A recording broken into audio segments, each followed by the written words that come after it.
What if the most powerful revolution in the world began not with an explosion, but with a quiet smile and a hidden prayer? Welcome, dear friends, to another journey through the lives of saints, where time slows and hearts open. Whether you're nestled in the comfort of your home or listening as you drift into the peace of the night, we invite you to join us. If you haven't yet, please subscribe to our channel, Saint Lives, and share in the stories of those who have quietly shaped the world. Saint Thérèse of Lisieux, known as the Little Flower, was a cloistered Carmelite nun who, through her seemingly simple and hidden life, ignited a spiritual revolution that would echo across the world long after her death. Saint Thérèse of Lisieux's story begins in the small town of Alençon, France, on January 2nd, 1873, when she was born into a family whose love for God would be a foundation for a life that, though short, would reverberate through the ages.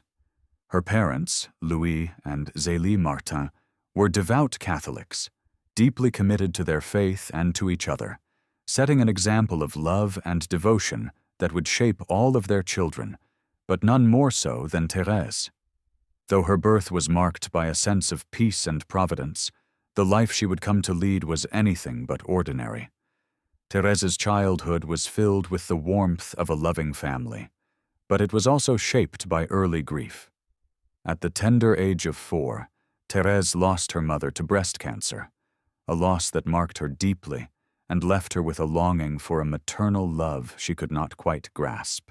Her father, a man of deep humility and spiritual depth, became the anchor of her world, raising his 5 surviving children with great care, though he was often quiet and somewhat reserved.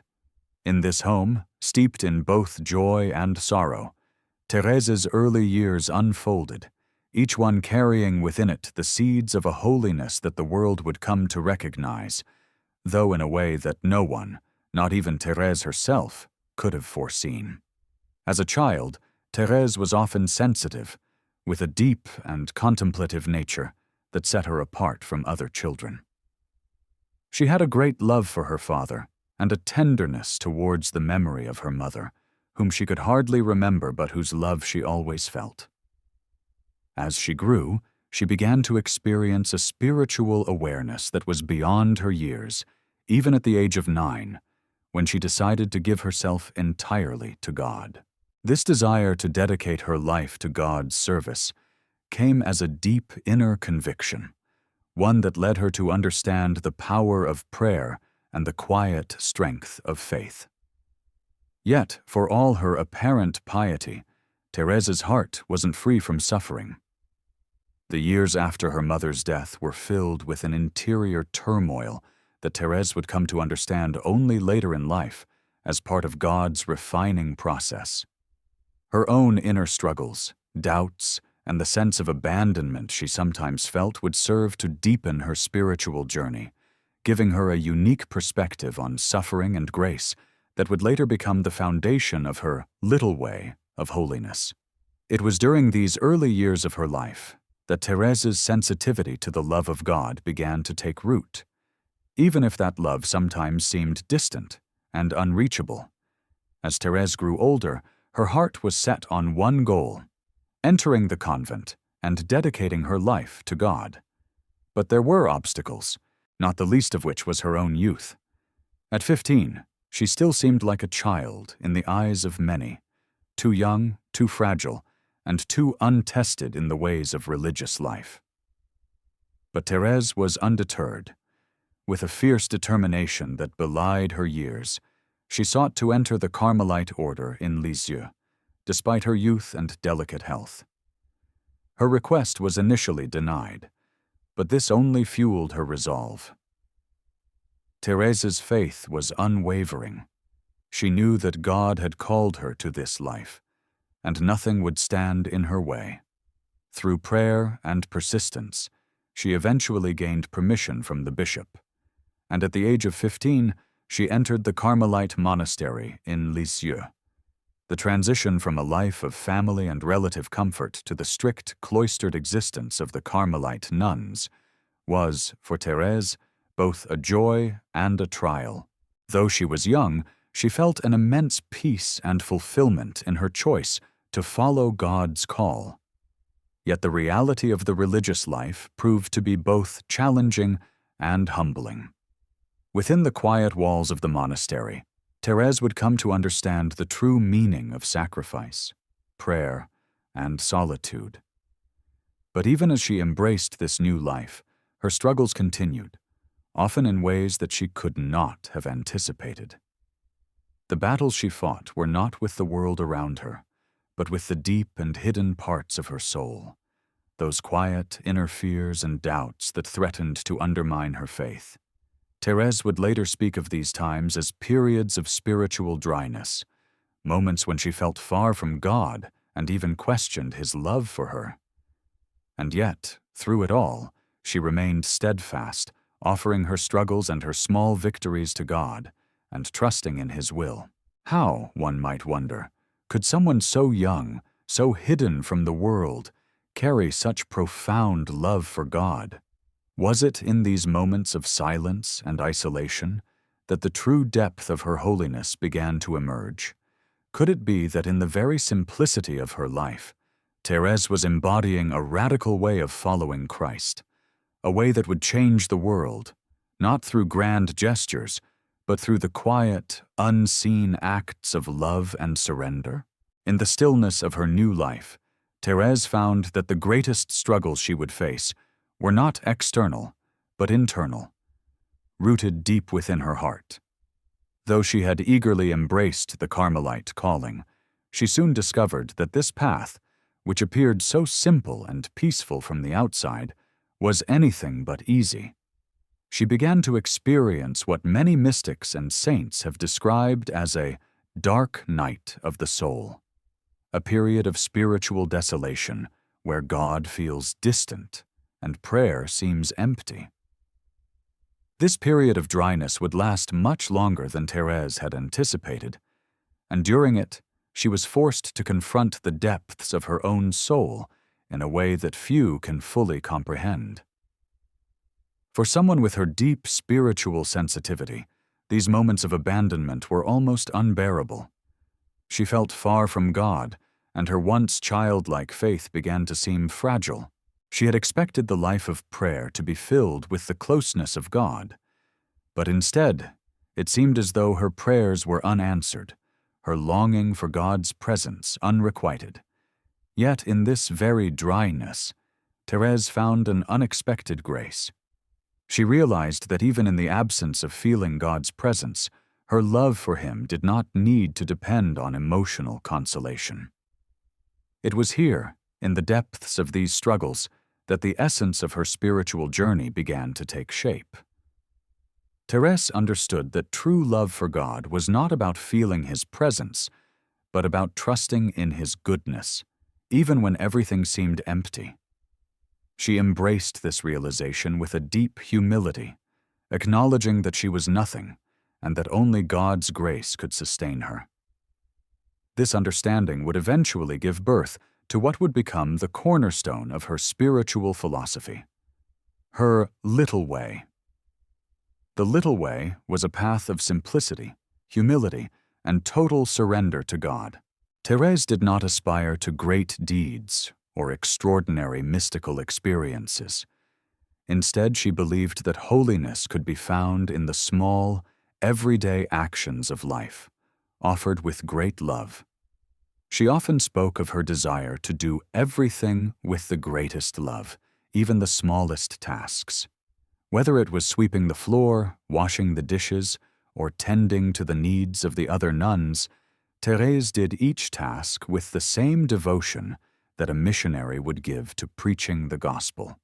She had come to understand that it was not in grandiose acts of heroism that one could grow in holiness, but in the quiet, hidden moments that often go unnoticed by the world. She was determined to show that the path to holiness could be walked by anyone, not through extraordinary efforts, but through love in the little things. Thérèse's little way was revolutionary in its simplicity. In an age where many were striving for greatness, she quietly laid out a path of holiness that turned conventional ideas of spiritual ambition on their head. She rejected the notion that holiness could only be achieved through exceptional feats, preferring instead to walk a simple path, one where love was the measure of everything. This approach was not only humble, but profoundly radical. It emphasized that all people, no matter their station in life, could achieve holiness through their love for God and neighbor. Thérèse's spirituality was one that placed no barriers to sanctity. You did not have to be a martyr, a priest, or a great theologian to become a saint. Rather, she showed that by loving God in the simple moments of life, anyone could aspire to be a saint.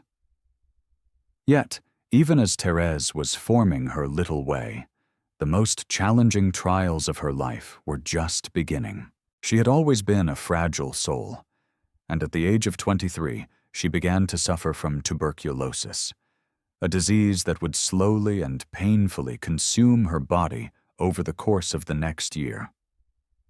The illness left her weak, in constant pain, and increasingly confined to her bed. This trial, the greatest of her life, would force Thérèse to confront her vulnerability in a new and profound way. The once vibrant, active young woman was now unable to perform the physical tasks she once had. Yet, rather than giving in to despair, she saw her illness as a further opportunity to live out her little way. She offered her suffering to God, not in a spirit of self-pity, but with love. In the midst of her illness, Thérèse's spirituality deepened even further. She no longer focused on the absence of emotional consolation or the physical pain she endured.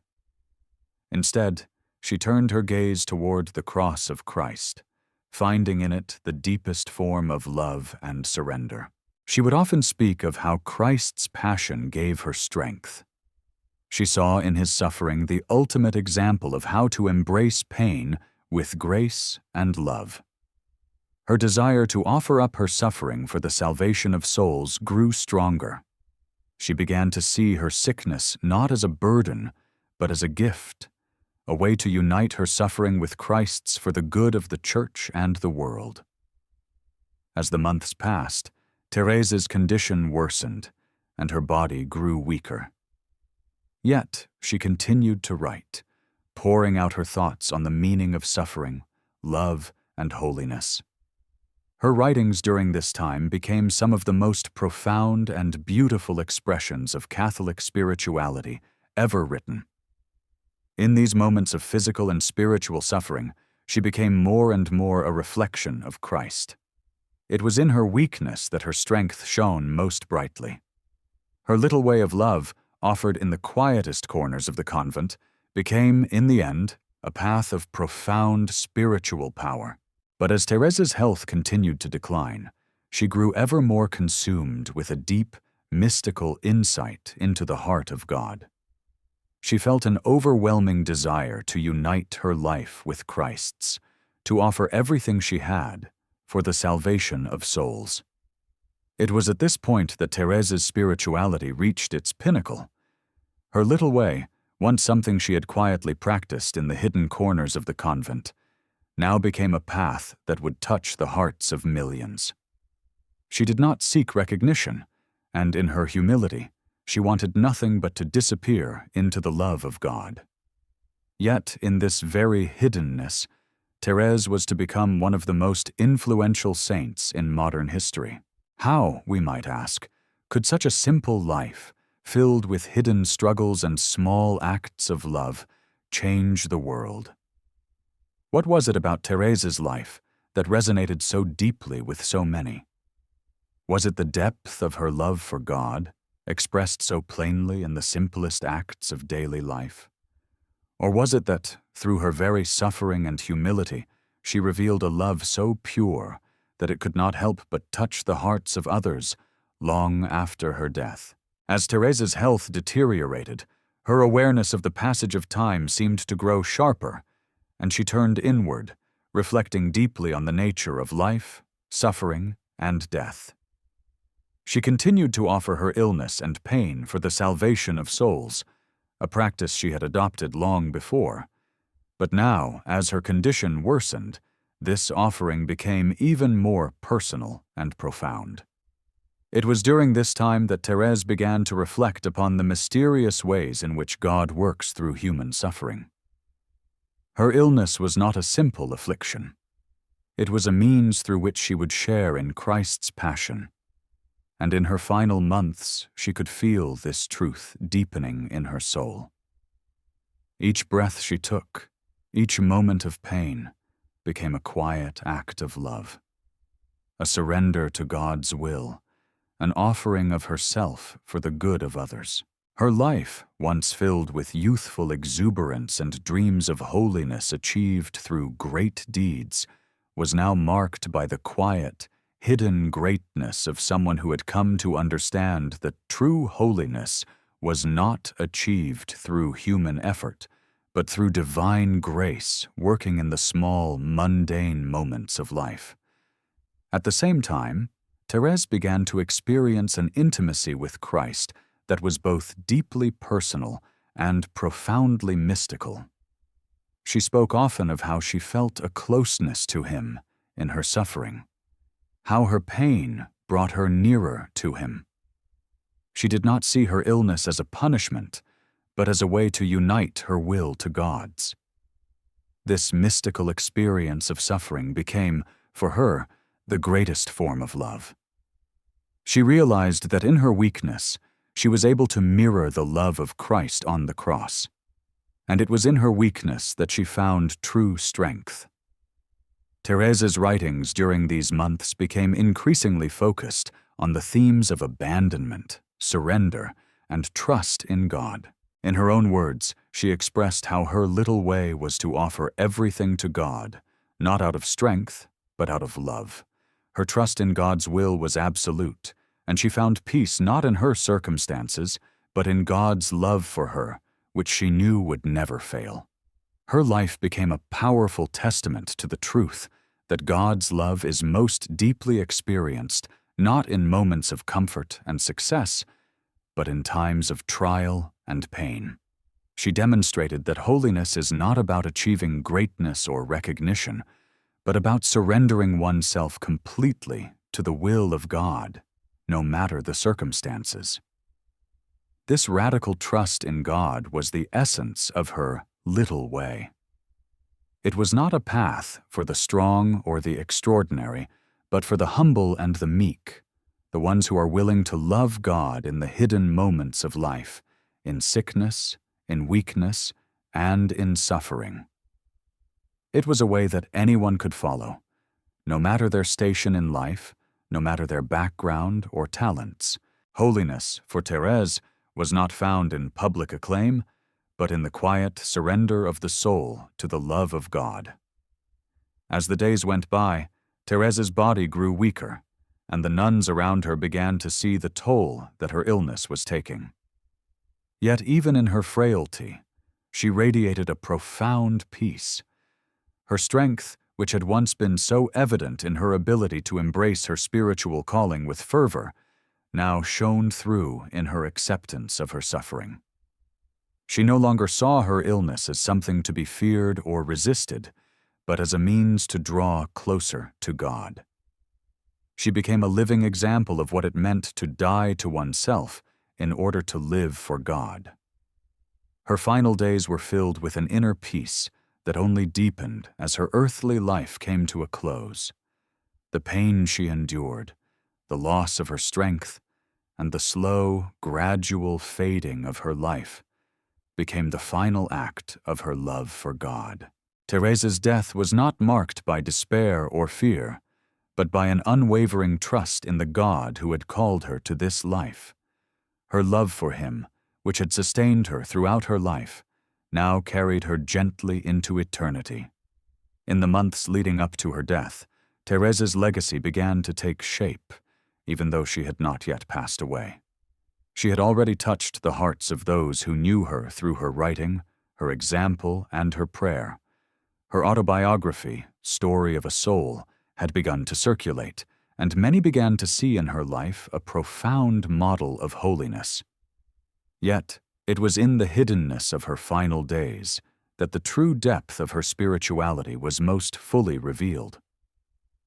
As her body weakened, her spirit grew stronger. Her example became a living testament to the truth that holiness is not about external achievements, but about the quiet surrender of the heart to God's will.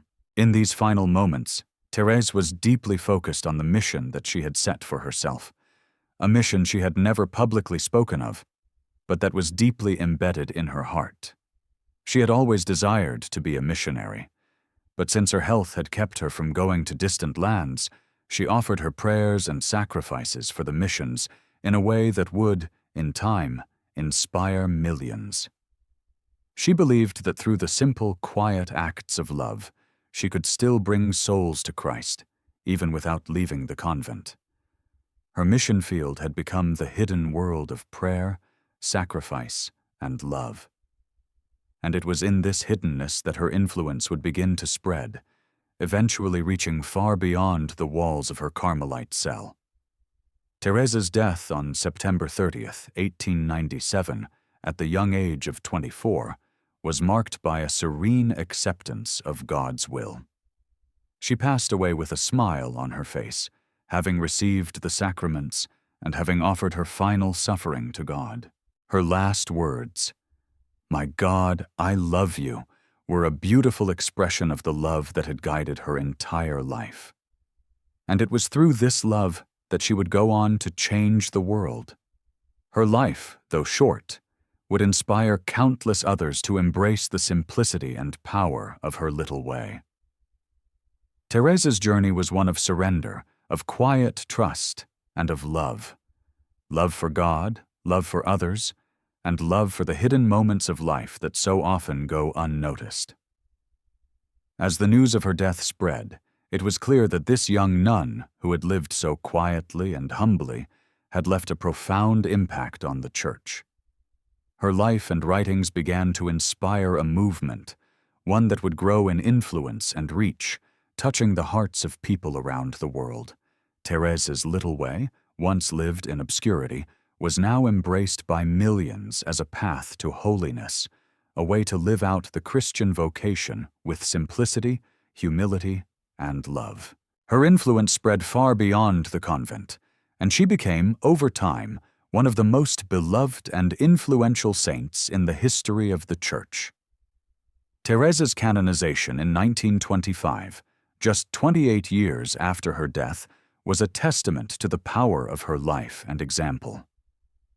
But it was not the miracles attributed to her or the accolades given to her by the Church that made Thérèse so beloved. It was the simplicity of her love for God, her radical trust in His providence, and her ability to live out the gospel in the smallest and most hidden ways. In her life, she showed that holiness is not about grandeur, but about the quiet, humble surrender of the heart to the love of God. Her legacy, rooted in her little way, continues to inspire people around the world to live lives of love and humility, trusting in God's love, no matter their circumstances. Thérèse's death, like her life, was both ordinary and extraordinary.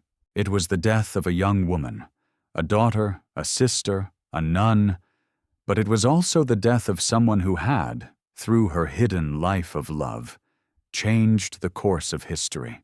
Her life remains a powerful reminder that even in the quietest and most hidden corners of the world, God is at work, shaping hearts and transforming lives through the power of simple love. The years following Saint Thérèse of Lisieux's death saw a gradual yet remarkable shift in how her life and spirituality were understood and appreciated. At first, she was mourned as a beloved daughter of the Church, a Carmelite nun whose life, though short, had been marked by an unwavering love for God. Yet, as time passed, it became clear that Thérèse's influence was far from fading. Her writings, particularly Story of a Soul, began to reach people beyond the cloistered walls of the Carmelite convent in Lisieux, and her message of simplicity and love began to touch hearts all over the world. What had once been a quiet life, spent in the hidden corners of the convent, now began to echo in the hearts of millions. People found in her life an accessible path to holiness, one that didn't require extraordinary achievements or great sacrifices in the eyes of the world. Instead, Thérèse's message was that holiness could be found in the ordinary, in the simple acts of love and faith, and in the quiet moments of surrender to God's will. What made Thérèse's spirituality so powerful was not just her message, but the way she lived it. Her life was not marked by public triumphs or visible acts of heroism, but by the quiet, humble embrace of God's will in every moment, no matter how small or insignificant it seemed. She showed that holiness is not something distant or unattainable, but something that can be lived by anyone, anywhere, at any time, if they are willing to love God in the little things. Thérèse's little way became a revolutionary idea in Catholic spirituality because it made sanctity seem within reach for the ordinary person. For centuries, the Church had revered great saints whose lives were filled with dramatic acts of heroism. But Thérèse's way of holiness was a quiet revolution. She showed that love, humility, and trust in God's providence could lead to sainthood, no matter one's social status, health, or talents. It wasn't long before the impact of Thérèse's spirituality began to spread beyond the religious world, reaching lay people and inspiring new movements of devotion. She became a patroness of missions, not because she went to foreign lands or preached to thousands, but because she lived her life as a missionary at the heart of the Church. Her love for the missions was not a love that sought to be on the front lines of evangelization, but one that gave herself entirely to prayer and sacrifice, offering her sufferings for the salvation of souls. In a sense, she embodied the missionary spirit in its purest form, through her hidden life, prayer, and the daily offerings of love. Her little way became a guiding light for those who felt called to serve God in the ordinary circumstances of life, whether in the home, in the workplace, or in the quiet of one's own heart. By the time Thérèse was canonized in 1925, just 28 years after her death, she had already become an enduring symbol of holiness. Her canonization was not just an acknowledgement of the miracles attributed to her intercession, but also a recognition of the spiritual revolution she had quietly set in motion. Thérèse's canonization marked a moment when the Church officially recognized her extraordinary holiness, which had always been there, even in her short and hidden life.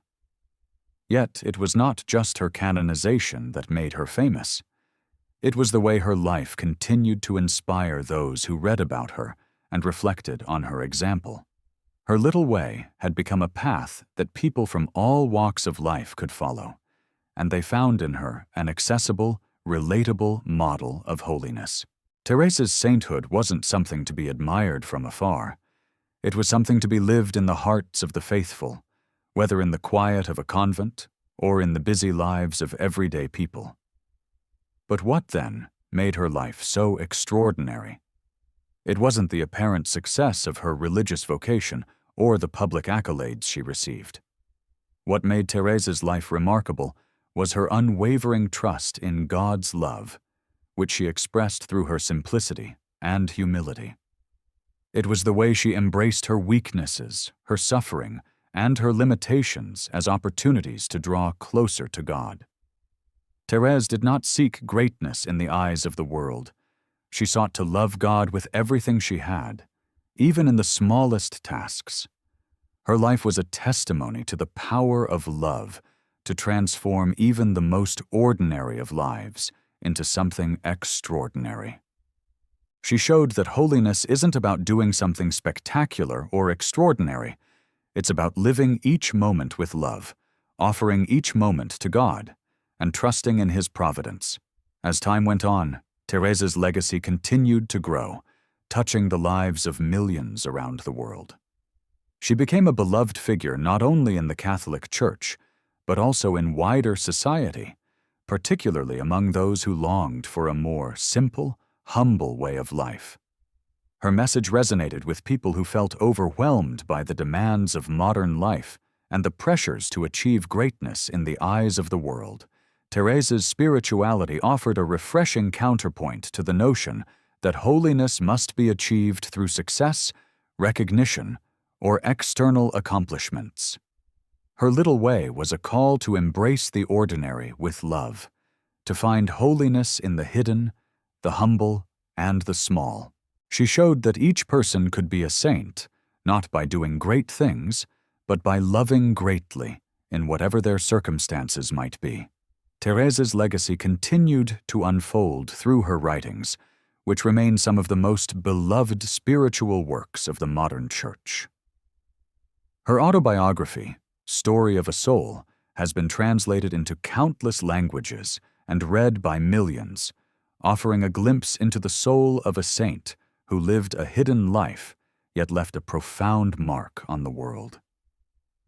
Through her writing, she revealed the depth of her spirituality and the beauty of her little way, inspiring countless people to live lives of simplicity, humility, and love. Her words, full of childlike trust and devotion, have continued to guide and inspire generations of Christians who long to follow in her footsteps. Yet, perhaps the most powerful part of Thérèse's legacy is the way she continues to speak to us, even today. Her life and message resonate deeply with people of all walks of life, not just those who aspire to be saints in the traditional sense, but those who long to live a life of love and service. Thérèse's spirituality offers a way for people to find holiness in the midst of their ordinary lives, to see the beauty and the grace in the simple, the small, and the humble. She reminds us that we do not need to achieve greatness in the eyes of the world to be great in the eyes of God. Holiness is not about external accomplishments, but about the love with which we do the small things in life. Thérèse's life and writings continue to speak to us because they remind us of something fundamental to the human condition: the desire to love and be loved. In her, we see the deep desire for union with God, for communion with the divine, that is present in every human heart. Thérèse's spirituality teaches us that it is through love, through the small acts of love that we offer each day, that we find our way to God. Her little way shows us that we are all called to holiness, not through grand accomplishments, but through love, humility, and trust in God's providence. Saint Thérèse of Lisieux, the Little Flower, is a saint for the modern world, a saint who calls us to find holiness in the simplest of acts and to trust in the love of God, even in the most ordinary moments of life.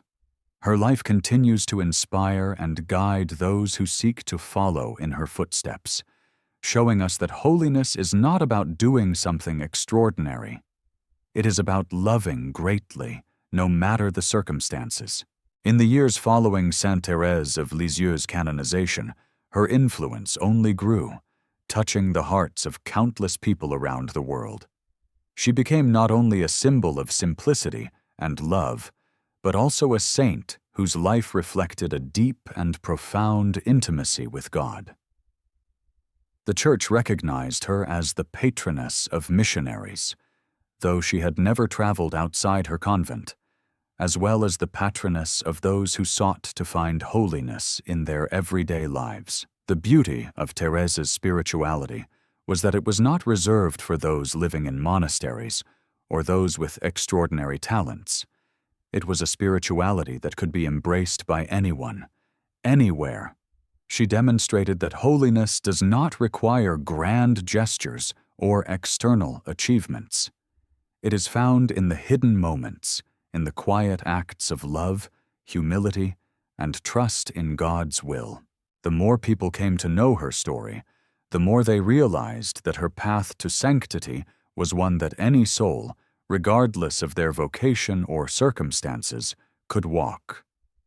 Thérèse's life showed that one doesn't need to be famous, powerful, or wealthy to become a saint. Her life was lived in the quiet, hidden corners of the Carmelite convent, where her acts of love, prayer, and sacrifice went unnoticed by the world.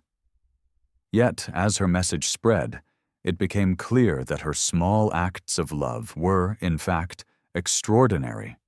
She revealed that the path to holiness is not about achieving success in the eyes of the world, but about surrendering oneself to God's will, trusting in His love, and offering everything, no matter how small, with great love. Her writings, particularly Story of a Soul, continue to serve as a source of inspiration for countless souls seeking to understand how to live a life of holiness in the midst of their ordinary, daily struggles. The simplicity of her message resonated deeply with people who felt overwhelmed by the demands of the modern world, and her example became a beacon of hope for those who longed to find meaning and purpose in their daily lives. Through her words, Thérèse taught that the path to holiness was not about greatness, but about love. Love, she believed, was the key to sanctity, and it was in the small, hidden acts of love that one could become a saint. This profound truth struck a chord with people of all walks of life, from those living in the convents to those working in the fields, from the poor to the wealthy. Thérèse's little way was a way of life that was accessible to everyone, regardless of their station in life. But what was it about Thérèse's spirituality that made it so universally appealing? It was her radical trust in God's love, her willingness to embrace her own weakness, and her acceptance of suffering as a way to draw closer to God. Thérèse's path was not an easy one. It was marked by inner struggles, doubts, and deep suffering. Yet, through it all, she remained faithful to her calling and trusting in God's love. Her faith was not based on emotions or external signs of success, but on the simple conviction that God loved her and that His love was enough. This deep, childlike trust in God's providence became the hallmark of her spirituality and the foundation of her little way. It was this trust that allowed her to embrace even the most difficult trials of her life, from the loss of her mother at a young age to the painful illness that would ultimately take her life. Thérèse's spirituality also revealed a profound understanding of the nature of suffering. She did not seek to avoid suffering, nor did she see it as something to be feared. Instead, she saw suffering as a way to unite herself more closely with Christ, whose passion she had meditated on throughout her life. For Thérèse, suffering was not an obstacle to holiness. It was an opportunity to love God more deeply. She offered her pain and weakness as a way to share in Christ's suffering for the salvation of souls. This profound understanding of suffering was one of the key elements of her little way. Thérèse's spirituality was not one of escapism, nor was it a denial of the hardships of life. Instead, it was a spirituality that embraced life as it was, with all of its joys and sorrows, and sought to live it with love, humility, and trust in God.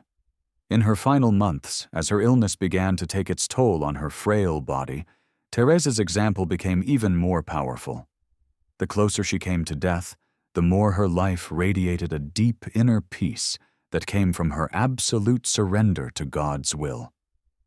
She faced her suffering not with bitterness or fear, but with a profound sense of love and trust in God. As she endured the slow and painful decline of her health, she remained focused on God's love, offering her suffering for the souls of sinners. It was in her final days that Thérèse's example truly became a light for the world. Her acceptance of suffering, her deep trust in God, and her ability to continue to love even in the face of death became the ultimate expression of her little way. As Thérèse neared death, her thoughts turned increasingly toward the afterlife. She spoke often of her desire to be with God, and her words were filled with a deep longing for union with Him. Yet, even in her dying moments, she never ceased to live her little way. She continued to offer her life for the salvation of souls, praying fervently for the conversion of sinners and for the missionaries who were spreading the gospel. In her final moments, she showed that the path to sanctity is not about avoiding suffering, but about embracing it with love and trust in God's will. As she took her last breath on September 30th, 1897, at the age of 24, Thérèse left behind a legacy of love and trust that would continue to inspire generations to come. Her canonization in 1925 was a testament to the power of her life and example. Thérèse, who had lived so humbly and quietly, had become one of the most beloved and influential saints in the history of the Church. Her message of love and humility continued to resonate with people from all walks of life. Through her example, she showed that sanctity is not about doing great things, but about loving greatly in the little things. She taught the world that holiness is not reserved for the extraordinary, but for those who are willing to live each moment with love and trust in God's providence. Thérèse's canonization was not only a recognition of her holiness, but also a recognition of the profound impact her life and spirituality would have on the world. Her little way, which had begun in the hidden corners of a convent, had now spread across the globe, inspiring countless people to live their lives with love, humility, and trust in God. As the years passed, Thérèse's influence only grew. She became a patroness of many causes, including the missions, and her example continued to inspire new generations of faithful. Her life, once lived in obscurity, had now become a beacon of holiness for the entire Church. Her spirituality, simple yet profound, continues to inspire millions to live their lives with love, humility, and trust in God. Thérèse of Lisieux, the little flower, is a saint whose legacy will continue to touch the hearts of all who seek to follow Christ in the simplest and most loving way. As the centuries pass and Thérèse's life continues to inspire countless individuals, her spirituality remains as vital and relevant as ever. While many saints are known for their extraordinary deeds, Thérèse's path to sanctity was marked by its radical simplicity, her ability to find holiness in the seemingly insignificant moments of daily life. It was in this simple approach that Thérèse's genius lay. She brought the divine into the ordinary, showing that the mundane can be a path to the sacred if done with love. Her little way was not just a personal journey, but a universal call to holiness that resonated with people from all walks of life. This was, perhaps, the most striking element of her influence, how accessible her path was. Thérèse showed that sanctity wasn't confined to the great, heroic figures of history, but was available to anyone willing to love God with their whole heart, even in the simplest tasks. One of the most profound aspects of Thérèse's spirituality was her childlike trust in God. As a child, she had experienced deep sorrow with the loss of her mother, but it was this early grief that led her to develop a deep dependence on God's love and providence. She came to understand that God, who had allowed her to experience such loss, was also the source of all comfort, healing, and love. This trust did not waver in her later life, even when faced with physical suffering or spiritual dryness. It was this radical trust in God's will that became a hallmark of her spirituality. Thérèse did not spend her life seeking signs or feelings of God's presence. She simply trusted, even when it seemed as though God was silent. She understood that love does not depend on emotions or external affirmations, but on a firm will to choose God above all else. This choice of love was something Thérèse made every day, even when she felt abandoned or forsaken. The depth of her trust is especially evident in the way she embraced her suffering. While many people seek to avoid pain, Thérèse saw it as an opportunity to unite herself more closely with the suffering Christ. She did not view suffering as something to be feared, but as a means of drawing nearer to God. Her illness, which would ultimately take her life, was for her not a curse, but a gift, a way to share in Christ's own sacrifice for the world. She offered her suffering for the salvation of souls, particularly for sinners and missionaries who were working in far-flung parts of the world. In her final days, Thérèse's words and actions were filled with a deep spiritual wisdom. She continued to live out her little way to the very end, offering every breath, every moment for the love of God. This deep understanding of suffering made Thérèse's spirituality remarkably relevant in a world that often struggles to make sense of pain. Thérèse's example shows that suffering is not something to be avoided at all costs, but something that can be transformed into an act of love. Her willingness to embrace pain and to offer it for others was a radical form of love, one that has continued to inspire people to look at their own struggles through a different lens. Instead of running from hardship, Thérèse's example invites us to see it as an opportunity for transformation. It is through suffering that we often come to understand the depths of God's love and how deeply He desires to be united with us. Thérèse understood that suffering, when accepted with love, becomes a means of purification and a way to bring us closer to God. Thérèse's spirituality was also deeply Eucharistic. Her love for the Eucharist and her devotion to the Mass were central to her life, even though she was often too ill to attend Mass regularly in her final years. She spoke frequently of the Eucharist as the source and summit of the Christian life, the place where one can encounter Christ in the most intimate and profound way. Her reverence for the Eucharist was rooted in her deep love for Christ and her desire to be united with Him. She understood the Eucharist as a gift of divine love, a way for God to be present to His people in a real and tangible way. Thérèse's devotion to the Eucharist was not just an abstract idea.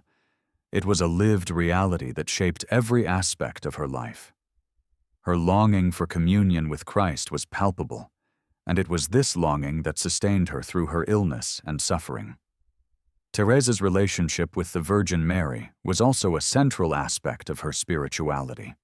She saw the Blessed Mother as the perfect model of love and humility, and she turned to her often for comfort and guidance. Thérèse's deep devotion to Mary was rooted in her understanding of Mary's role as a mother who leads her children to Christ. She saw Mary not as someone distant or unattainable, but as a mother who cared deeply for her and wanted to help her become a saint.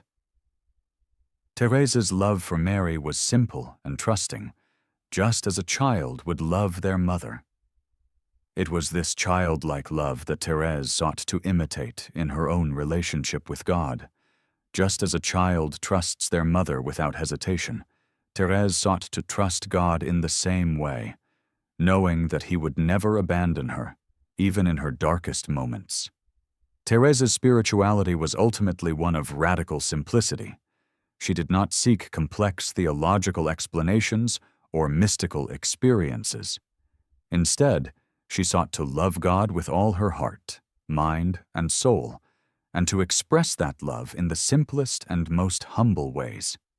Her little way was a spirituality of love, one that transcended all human ideas of greatness or success. It was a path that anyone could follow, regardless of their circumstances. In a world that often values power, prestige, and accomplishment, Thérèse's spirituality reminds us that the greatest thing we can do is love God with our whole heart and love others as Christ has loved us. It is through this love, expressed in the smallest of acts, that we find the deepest fulfillment and the truest holiness. As Thérèse's legacy continued to unfold, it became clear that her spirituality had the power to transform lives. Her life, though brief, had a far-reaching impact, inspiring not only those within the Church, but people from all walks of life. She showed that holiness is not about doing great things, but about loving greatly in the smallest things. Her little way is a path that calls us to love God and neighbor in the hidden moments of life, to surrender ourselves to God's will, and to trust in His love, even when life is difficult or uncertain. Thérèse's spirituality is one that invites us to discover the sacred in the ordinary, and to recognize that God is with us in every moment, especially in the quiet, unseen moments where His love is most deeply revealed. Her influence has continued to grow in the years since her death, as more and more people have discovered the beauty of her little way. Her writings have inspired generations of Christians to live their lives with love and humility, to embrace suffering with trust in God's providence, and to find sanctity in the ordinary moments of daily life. Thérèse's legacy is one that reminds us that holiness is not reserved for the extraordinary, but is available to all who seek to love God and love others with their whole heart. In her life, Thérèse showed that the path to sainthood is not through fame, success, or external recognition, but through love. Love that is simple, humble, and trusting in God's providence. Saint Thérèse of Lisieux, the Little Flower, is a saint whose example continues to speak to the hearts of millions. Her life, filled with love and simplicity, continues to inspire people to embrace the small, hidden acts of holiness that lead to true greatness in the eyes of God. Through her little way, she invites us all to become saints, not by doing extraordinary things, but by loving God and others in the simplest and most profound ways. As the years continued to unfold after her death, Saint Thérèse of Lisieux's influence only deepened, transcending both time and geography. Her message of simplicity, humility, and love spoke to the hearts of countless people, from those in religious communities to the laity, from the poor to the wealthy. What made Thérèse so universally relatable was the way her spirituality reached beyond the boundaries of vocation, social status, and earthly success. She made sanctity accessible, showing that one did not need to be a great preacher, a martyr, or a scholar to become a saint. Her little way, rooted in love, was not for those seeking external accolades or grandiose deeds. Rather, it was a way for anyone who desired to follow Christ with purity and simplicity, living holiness in the most hidden and unnoticed moments of daily life. Her approach was simple, almost childlike in its trust and devotion, yet it had a depth that touched the deepest parts of the human soul.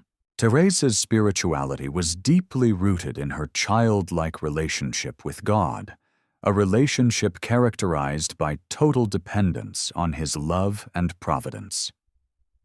She had come to understand that the path to sanctity is not paved with efforts to prove oneself or to achieve greatness in the eyes of the world. Instead, it was paved with small, humble acts of love, offered with the simplicity and trust of a child. This radical simplicity was the core of her message. One does not need to perform extraordinary deeds to be holy.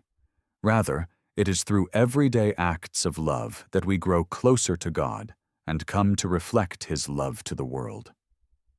Her spirituality was, at its heart, a call to abandonment, to abandon oneself to God's will, trusting in His plan for one's life, no matter how ordinary or difficult. Thérèse understood that this abandonment was not a passive resignation to life's circumstances, but an active choice to trust in God's love even when it was difficult to understand or feel. It was this radical trust in God that allowed her to embrace even the most painful aspects of her life, from the early death of her mother to the suffering caused by her own illness. In all of it, she chose to love God, offering everything to Him, knowing that He would use her suffering for a greater good. This trust was something Thérèse practiced daily in the smallest of ways. Whether she was performing the menial tasks of convent life or praying for the souls of sinners, she trusted that every action, no matter how insignificant it seemed, was part of God's plan. In a world that often measures success by external achievements, Thérèse's spirituality reminds us that holiness does not require us to be famous, powerful, or influential. Her example calls us to look inward and examine the ways in which we can love God and others in the simplest of actions. She showed that true greatness is found not in doing great things, but in doing small things with great love. Every smile, every gesture of kindness, every prayer offered with sincerity is an opportunity to grow in holiness. For Thérèse, sanctity was not about external recognition, but about living a life of total love for God, expressed in the most humble and hidden of ways. Thérèse's message of holiness in simplicity is particularly relevant in the modern world, where there is often pressure to achieve, to be seen, and to perform in ways that draw attention and admiration. Her little way offers an antidote to this constant striving, inviting us to find peace and fulfillment not in the accolades of the world, but in the quiet surrender to God's will. She teaches us that we do not need to be great in the eyes of others to be great in the eyes of God. Holiness is about the purity of our love for God and the sincerity with which we live each moment. Thérèse's spirituality is not one that demands extraordinary feats, but one that calls us to greatness through love. Love for God, for others, and for the hidden, quiet moments of life. Her spiritual writings, particularly Story of a Soul, continue to captivate and inspire readers around the world. Through her autobiography, Thérèse opens her heart and allows others to see the depths of her spiritual journey, her struggles with doubt, her periods of darkness, and ultimately, her absolute trust in God's love. These writings are not just a window into her own soul, but also a guide for anyone seeking to live a life of love and simplicity. They show that the path to holiness is not about avoiding challenges or suffering, but about embracing them with love and trust in God's providence. In her words, we find the encouragement to continue on our own spiritual journey, no matter how small or unnoticed it may seem. The story of Saint Thérèse of Lisieux is one of profound spiritual beauty, marked by an extraordinary depth of love for God and a childlike simplicity that continues to inspire. Her spirituality shows that we are all called to holiness, regardless of our external circumstances. We do not need to be famous, powerful, or successful to follow Christ. Holiness is found in the daily acts of love that we offer to God and to those around us. Thérèse's example encourages us to see the beauty in the small, hidden moments of life, and to embrace them as opportunities to love God with all our heart, mind, and soul. In her final months, as her health deteriorated, Thérèse's life became even more of a testimony to the power of her little way. Despite her suffering, she never stopped praying for others, particularly for the missionaries who were spreading the gospel around the world. She offered her pain for their success and for the salvation of souls, never focusing on her own suffering but on the needs of others. This radical selflessness became the final expression of her spirituality. Thérèse's life, though short, was a life poured out in love for God and for others. Her suffering became an act of love, a gift offered to God for the good of the Church and the world. As she faced the end of her earthly life, Thérèse's peace and serenity became a powerful witness to those around her. Her final words, "My God, I love you," captured the essence of her life and spirituality. She had spent her entire life learning to love God with her whole heart, and in her final moments, that love remained unwavering. Thérèse's example reminds us that holiness is not about avoiding suffering, but about embracing it with love. It is about offering our entire lives to God, no matter the circumstances, knowing that He is always with us, guiding us, and using our love for His greater glory. Thérèse's canonization in 1925 confirmed what many already knew. She was a saint whose life had been marked by extraordinary love and simplicity. Her example of holiness, rooted in her little way, has continued to inspire generations of Christians. She showed the world that sanctity is not about doing great things, but about loving greatly in the small, hidden moments of life. Through her example, she invites all of us to live a life of love, humility, and trust in God's providence, knowing that holiness can be found in the simplest acts of love. Saint Thérèse of Lisieux, the Little Flower, is a saint for the modern world. She shows us that holiness is not out of reach, but is found in the everyday moments of life, in the love we offer to God and to those around us. Her little way is a call to all of us to become saints, not by doing extraordinary things, but by loving God and others with our whole hearts in every small act of life.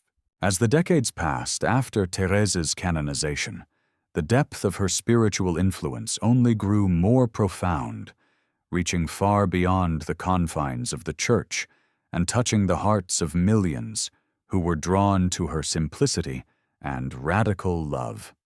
What made Saint Thérèse's life and legacy so remarkable was that she remained a saint for the modern world, a world that often values achievement, success, and external validation. Her little way of holiness, rooted in the humblest aspects of daily life, offered a refreshing antidote to the pressures and distractions of contemporary life. In a society that often looks for meaning in the big and spectacular, Thérèse's spirituality returned people to the quiet, invisible sanctity of the everyday. She invited people to look beyond the hustle and bustle of life, and to find holiness in the simple, hidden acts of love that make up the fabric of ordinary existence. In our fast-paced, achievement-driven world, it is easy to overlook the significance of small acts. Yet, Thérèse taught that the most profound moments of grace often occur in the most unassuming corners of life. Her little way was about recognizing that love is found not in the grand gestures or visible triumphs, but in the quiet moments of grace where we serve God and others with simplicity and humility. Thérèse's life was a testimony to this radical truth. To love God and others in the small, hidden acts of daily life is the path to holiness. She showed that even the smallest action, whether it is a kind word, a simple prayer, or a moment of patient endurance, can become an act of great love when done with a pure heart and in union with God. What is most striking about Thérèse's approach is how it challenges our conventional understanding of success. In a world that often measures greatness by fame, influence, or public achievement, Thérèse's path to sanctity turned this idea on its head. She didn't strive for visibility, nor did she seek to do something extraordinary by the world's standards. Her greatness lay in her willingness to embrace obscurity and to live a life marked by love, humility, and childlike trust in God's providence. Through her little way, Thérèse revealed that holiness does not require accolades or recognition. It requires an openness to God's love and a willingness to live that love in the smallest of ways. It is in this hiddenness and simplicity that true greatness is found.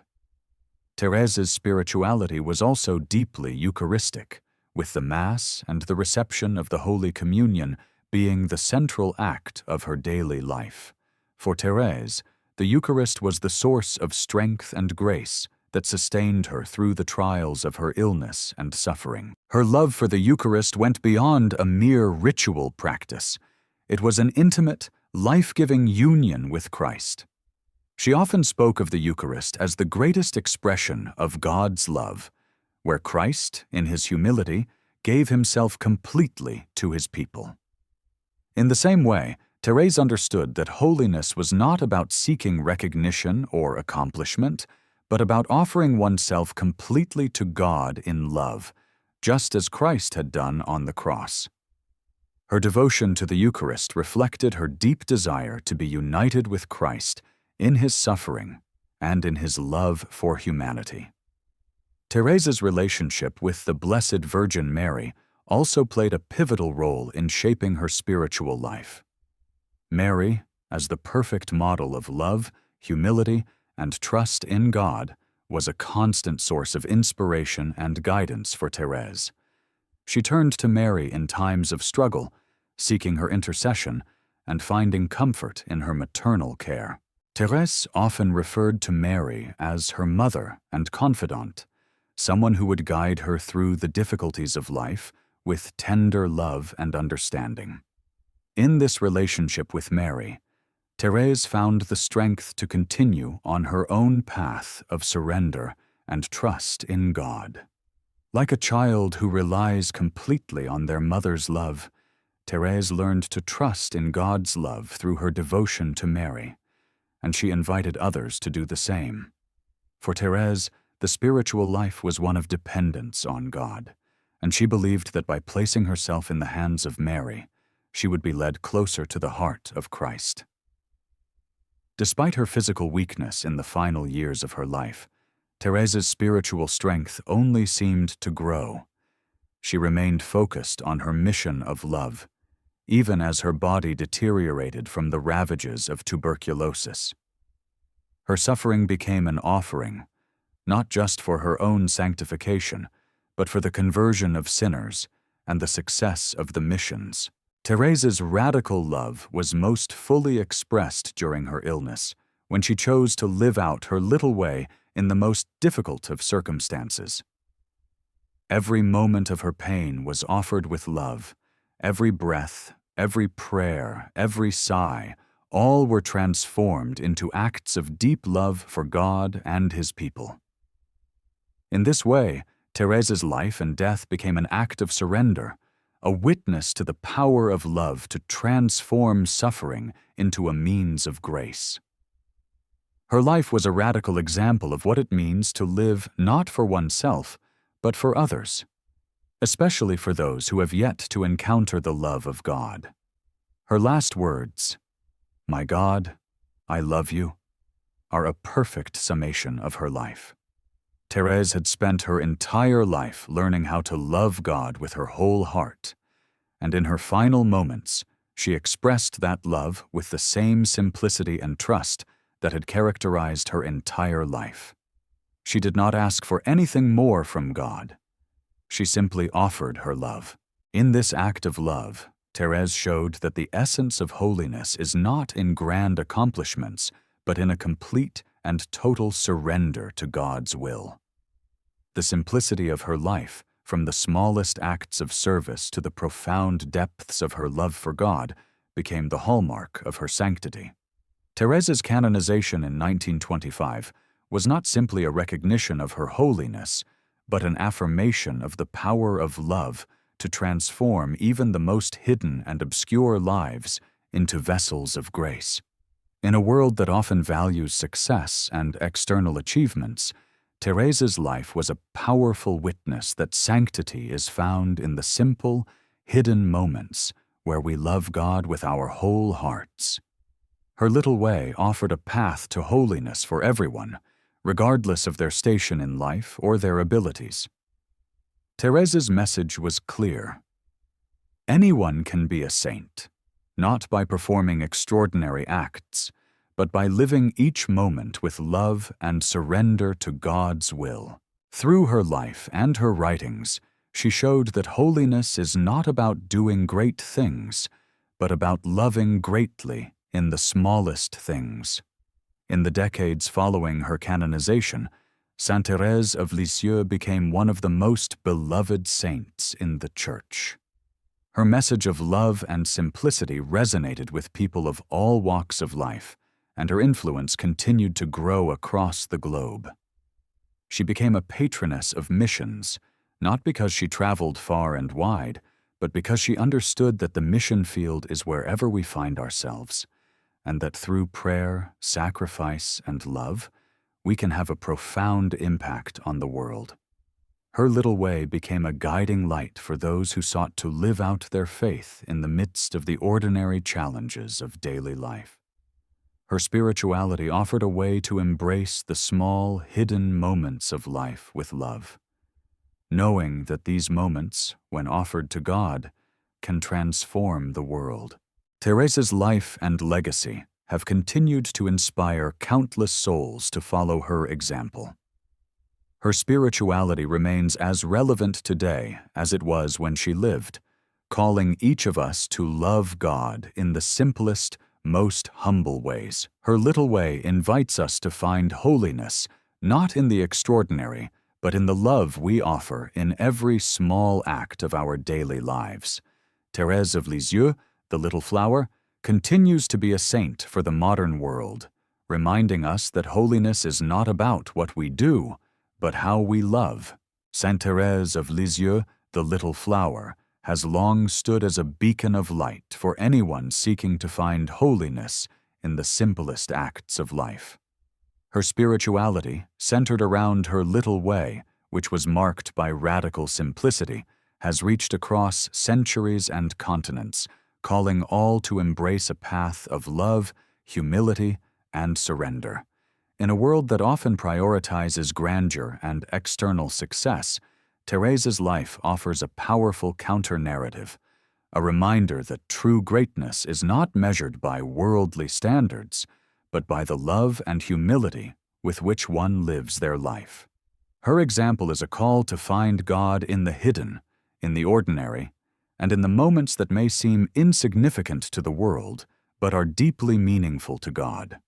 What sets Thérèse apart from so many others is her unwavering focus on the internal life, on cultivating a deep and intimate relationship with God that was not dependent on the recognition or approval of others.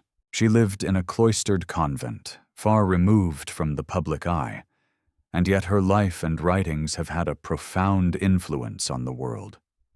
The very simplicity of her life made her message all the more accessible, for she showed that sanctity wasn't reserved for those who lived in the limelight, but for those who, like her, chose to embrace love and trust in God with their whole hearts. Thérèse's life was an expression of her belief that holiness could be found in every action, no matter how small, as long as it was done with great love. She had come to understand that holiness was not about doing great things for God, but about doing small things for God with great love. This profound realization transformed her heart and became the foundation for her spirituality. In her final months, as her illness consumed her body, Thérèse's understanding of suffering deepened in a way that few can comprehend. She saw her pain not as a curse, but as an opportunity to participate more fully in the love of Christ. Thérèse had always known that suffering could be a means of union with Christ, but it was during her illness that she truly came to embrace this reality. She would often speak of how her suffering allowed her to unite with Christ's own passion, which brought her peace and purpose in the midst of her pain. For Thérèse, Suffering was not a barrier to holiness. It was a means of drawing closer to God. She offered every moment of her pain as a prayer, every breath as an act of love. Through her suffering, she showed that the path to holiness often goes through the cross, and it is through the willingness to embrace suffering that we are drawn closer to Christ. What is truly extraordinary about Thérèse's approach to suffering is the way she was able to embrace it without bitterness or despair. She never saw her illness as something to be feared or avoided. Instead, she saw it as a gift, a way to share in the redemptive suffering of Christ. She understood that in offering her pain for others, she could participate in God's saving work. This radical acceptance of suffering, this willingness to offer her very life for the salvation of souls, became one of the most defining aspects of her spirituality. It was through her suffering that she showed the world the power of love to transform pain into something holy. This was the essence of her little way, not to avoid suffering or try to escape it, but to embrace it with love and offer it back to God. Despite her pain, Thérèse's final months were marked by a deep peace and joy that came from her total surrender to God's will. Her example of peace in the face of suffering became a powerful witness to those around her. Even as her body failed her, her spirit remained strong, and she continued to live her little way with the same simplicity and humility that had characterized her entire life. Her life was a continuous act of surrender to God, and as she approached death, she continued to offer herself completely to Him. This total surrender was the culmination of a life lived in love and trust, a life that had been shaped by her childlike faith in God's goodness and providence. Thérèse's death, which came on September 30th, 1897, was not marked by dramatic displays of emotion or public mourning, but by a profound peace. She passed away quietly, surrounded by the sisters who had shared her life in the convent, and her final words, "My God, I love you," echoed the entire spirit of her life. These words, spoken in the moment of her death, were a perfect expression of the love that had sustained her through her illness and suffering. Her final act was one of total love and surrender to God. She had spent her entire life learning how to love God, and in her last moments, she gave that love fully, without reserve. This final act of love was not only the culmination of her life's journey, but the final testimony of the simplicity and profundity of her spirituality. In the years following her death, Thérèse's life and writings continued to inspire countless people. Her autobiography, Story of a Soul, has been translated into numerous languages and remains one of the most beloved spiritual works in the Catholic Church. In this work, Thérèse reveals the depths of her spiritual journey, her inner struggles, her experiences of God's love, and her unshakable trust in His providence. She wrote with the simplicity of a child, but her words carried the wisdom of a soul deeply united to God. Story of a Soul became a roadmap for countless Christians who sought to live their own lives of love and holiness. Thérèse's message was clear. Holiness is not found in doing extraordinary things, but in loving God and others in the small, hidden moments of daily life. Her canonization in 1925, just 28 years after her death, was a recognition not only of her holiness, but of the profound impact her life had already had on the Church and the world. Thérèse was not only canonized because of the miracles attributed to her intercession, but because of the spiritual revolution she had ignited through her life and writings.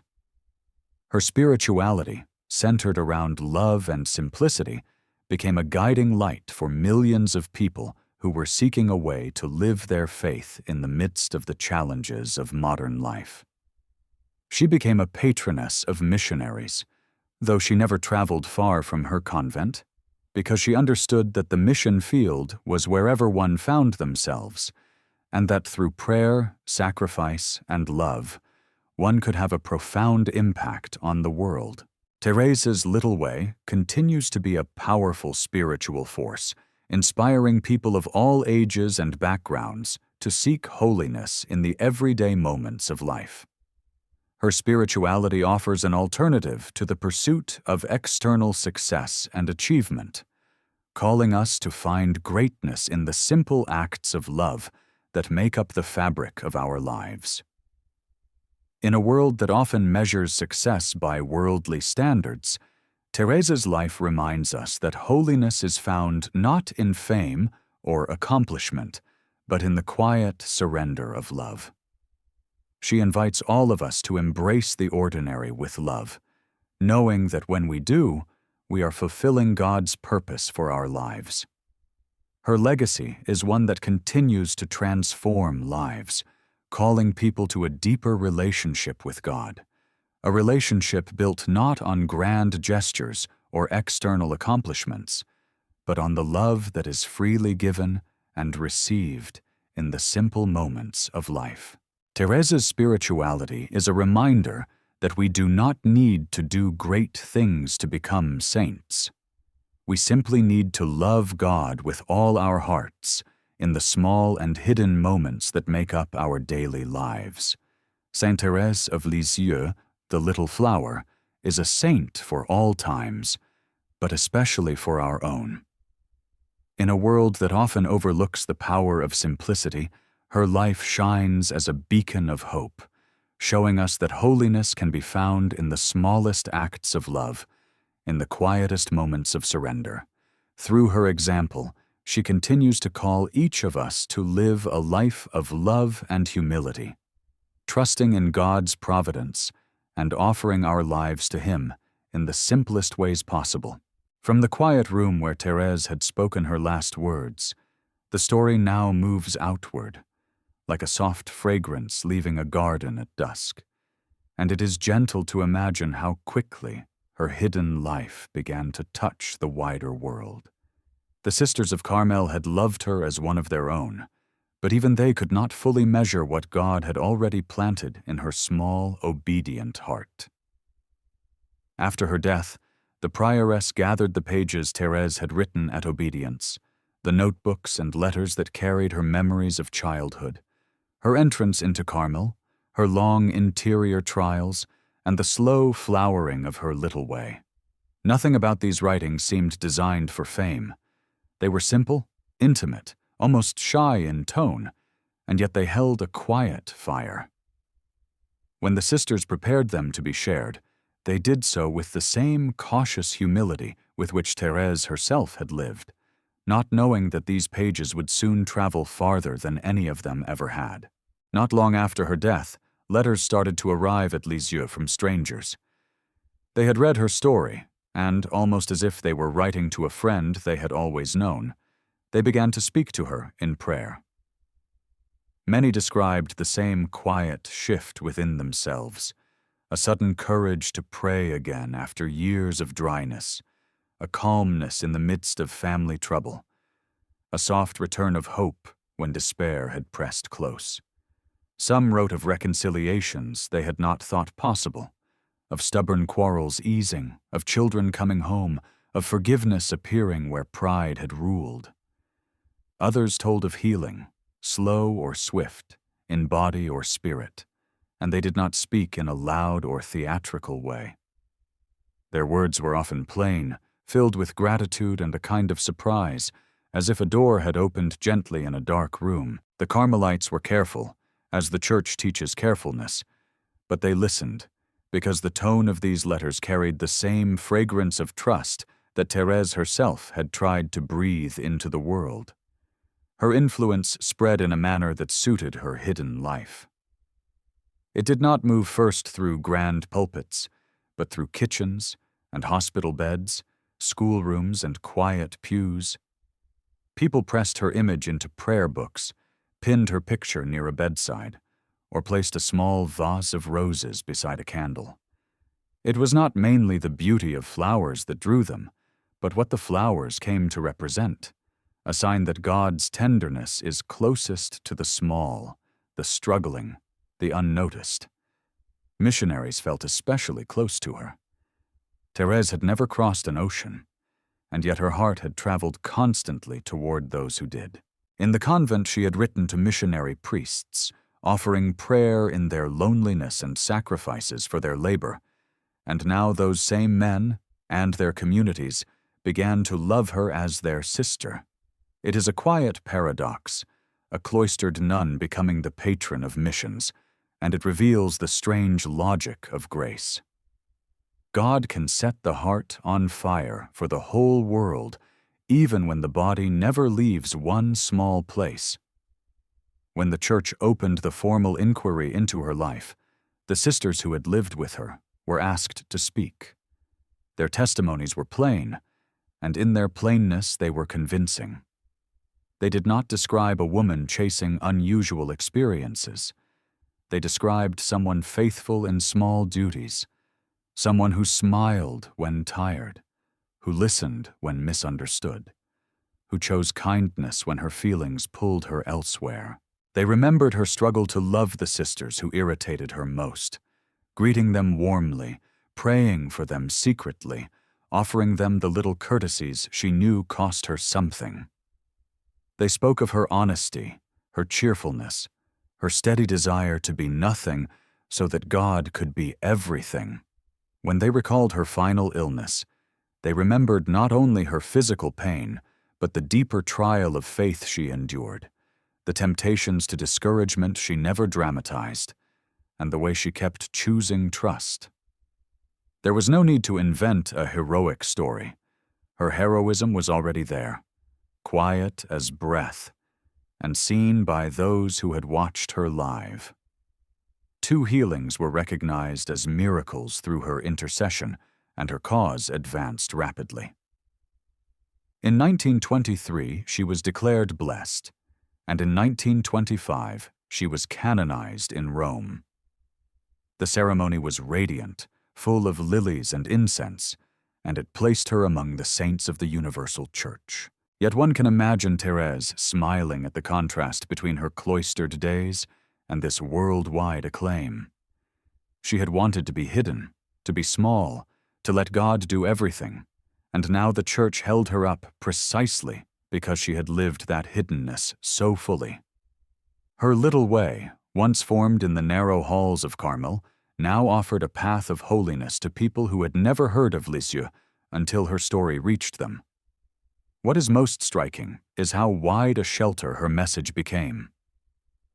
Scholars and workers, children and elders, people newly returned to faith, and people who had never left it, all recognized something in her. She spoke to the fear that our lives are too small to matter. She spoke to the quiet shame that we are not strong enough, not pure enough, not consistent enough. She answered by pointing not to our effort, but to God's tenderness. If a child reaches up in weakness, a father lifts the child. If a soul falls, God does not crush it, but gathers it. Thérèse made holiness feel possible because she made God feel near, not as a distant judge, but as a loving father who delights to carry the weak.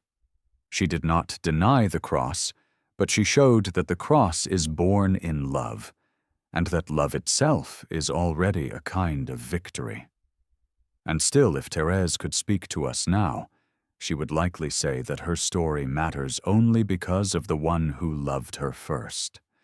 She would point beyond her own sweetness to the face of Christ, who hides himself in the Eucharist, who bends toward the poor, who saves by love rather than by force. Her life is like a tiny lamp in a chapel that seems too humble for the world, and yet in its soft flame we can see our own road more clearly, and we can rest in the quiet truth that even the smallest love offered to God is never lost. And so, after the Church lifted Thérèse into the light of canonization, her story did not end there, but rather began to unfold in new and surprising ways, as if her hidden life had been a seed that only now was breaking open in the soil of the world. It is gentle to picture the early years after 1925, when her name began to appear in homilies, in parish bulletins, in the whispered prayers of ordinary people who felt they had finally found a saint who understood their smallness. The world at that time was trembling between wars, between old certainties and new anxieties, and many souls were weary. They had seen how human strength collapses, how grand plans fail, how progress does not always heal the heart. Into this moment, Therese's little way arrived like a quiet stream in a dry land, offering not a complicated program, but a simple invitation. Trust God as a child trusts a father, and love him in the smallest acts offered day by day. People who felt too weak to be holy took courage. People who carried shame from past sins felt hope instead of fear. People who had stopped praying because they believed prayer required a special kind of mind or sanctity found themselves returning to it, because Thérèse had shown that prayer can be as simple as looking at God and letting Him love you. Her influence moved quickly through the whole Catholic world, and it is not hard to see why. The little way does not demand that a person begin by being strong. It begins where almost every heart already is, in need, in limitation, in a longing for love that cannot be satisfied by human effort alone. Thérèse spoke openly of her weakness, yet she did not fall into despair. She offered weakness to God as a place where grace could act. She described herself not as climbing a steep mountain by her own power, but as lifting her arms like a child and asking to be carried. This image, so ordinary at first glance, had an immense spiritual force. It told people that sanctity is not a victory of ego, but a surrender of ego, not a medal won by effort, but a gift received by trust. The more her words were read, the more people began to see their own struggles mirrored in hers. Her early heartbreak after her mother died, her sensitivity and nervous fears, her stubborn longing to be loved by God even when she could not feel Him, all of these made her less distant than many saints. She did not float above human experience. She walked right through it, holding God's hand in the dark. One of the most striking developments in the spread of her spirituality was how strongly priests and theologians began to recognize its depth. At first, some had thought her writings too simple, almost like a child's diary. But as they read more carefully, they saw that her simplicity was not thinness. It was clarity. She had taken the heart of the gospel, the trust of the poor in spirit, and expressed it in a form that could be lived by anyone. Her way was not sentimental. It was demanding in a quiet way, because it required a surrender of pride. To do small things with great love means doing them when no one notices, when no one praises, when the heart is tired. It means choosing gentleness when irritation would be easier, patience when impatience feels justified, forgiveness when bitterness seems more natural. In a convent, these choices are already hard. In the noisy and complicated world beyond cloister walls, they can be harder still. Yet Thérèse had insisted that this is precisely where holiness is found, in the daily crossroads of will and love. Her little way then became a genuine spiritual discipline, not a soft alternative to the cross, but a tender path straight through it. In time, the Church did something rare. In 1997, a full century after her death, Pope John Paul II declared Thérèse a Doctor of the Church. This title is not given for sweetness alone, but for teaching that deepens the faith of God's people across ages. Thérèse was the youngest person and one of the few women ever to receive it, and it was a sign that her spirituality was not merely inspiring but profoundly true. And still her teaching did not rest in distant documents. It continued to live in quiet places. People began to speak of receiving roses as signs of her closeness. Some found a surprising answer to a prayer after asking her help, and they felt as if a gentle friend had walked beside them.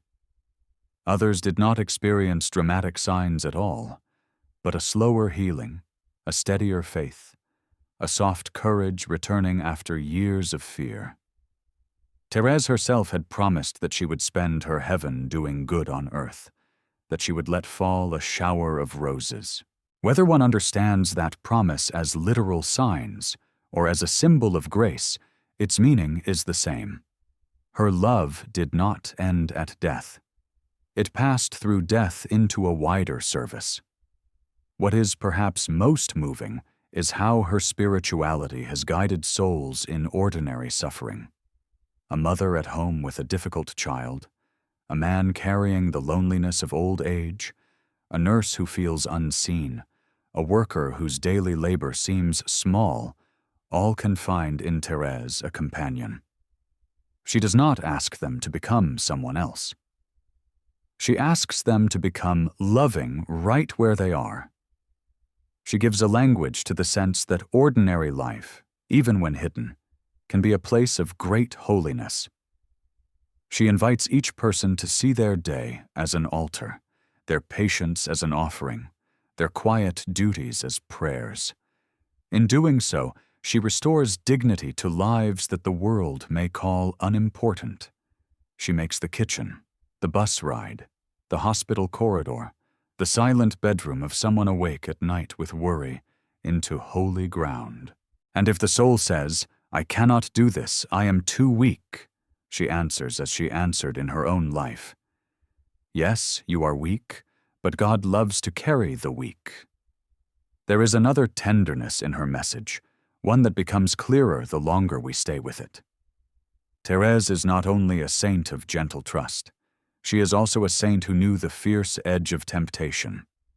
In her final months, she faced darkness not unlike the doubts of unbelievers. She felt thoughts rising that mocked heaven itself, and still she chose faith.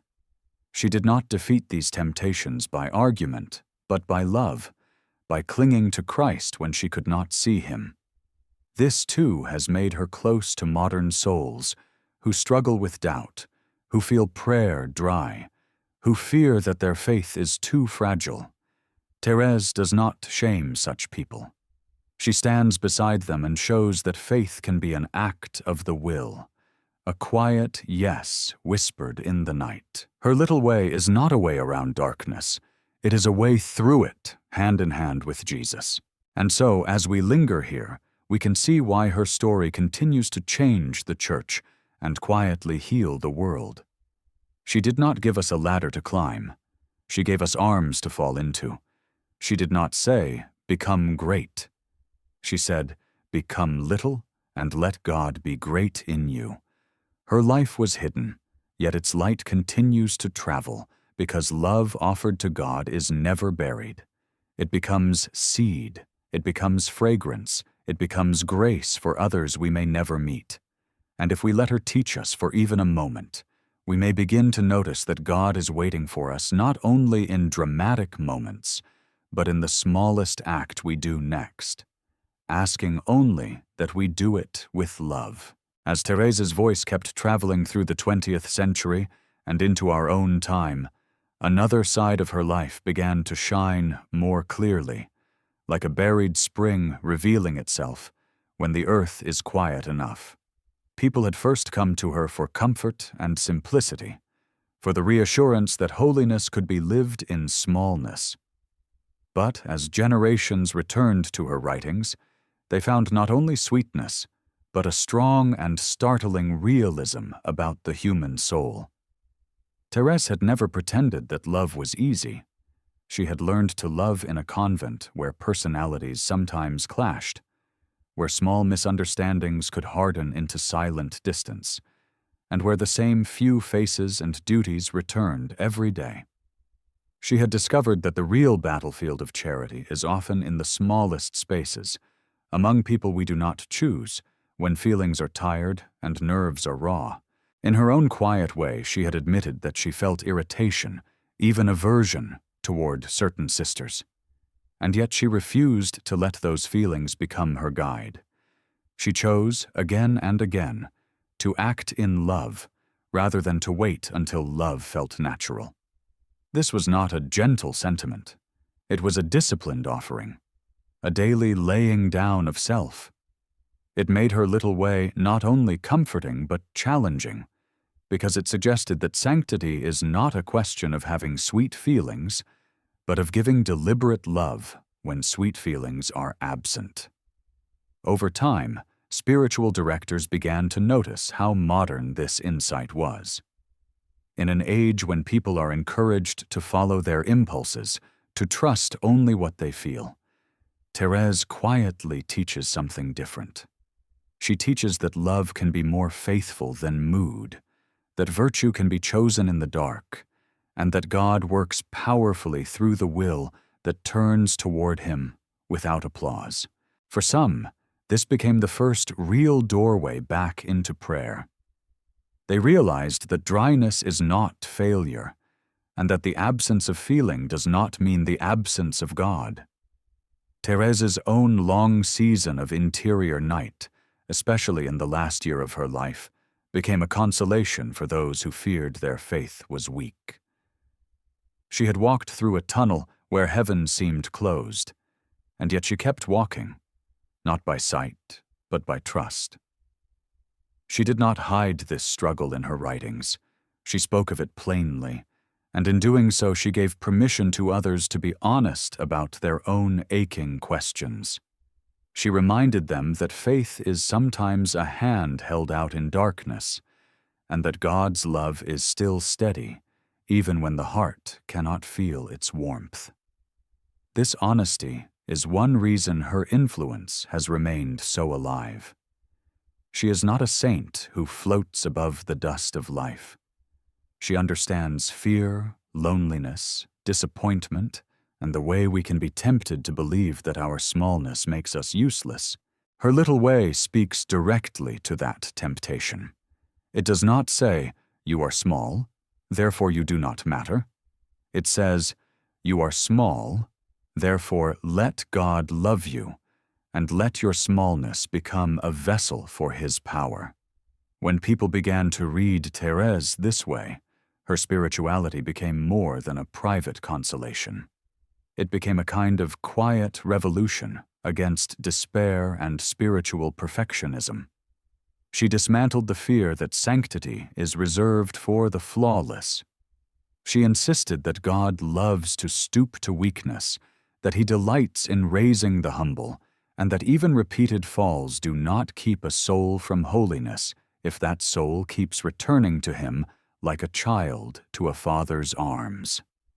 Her teaching also began to deepen the Church's understanding of mission.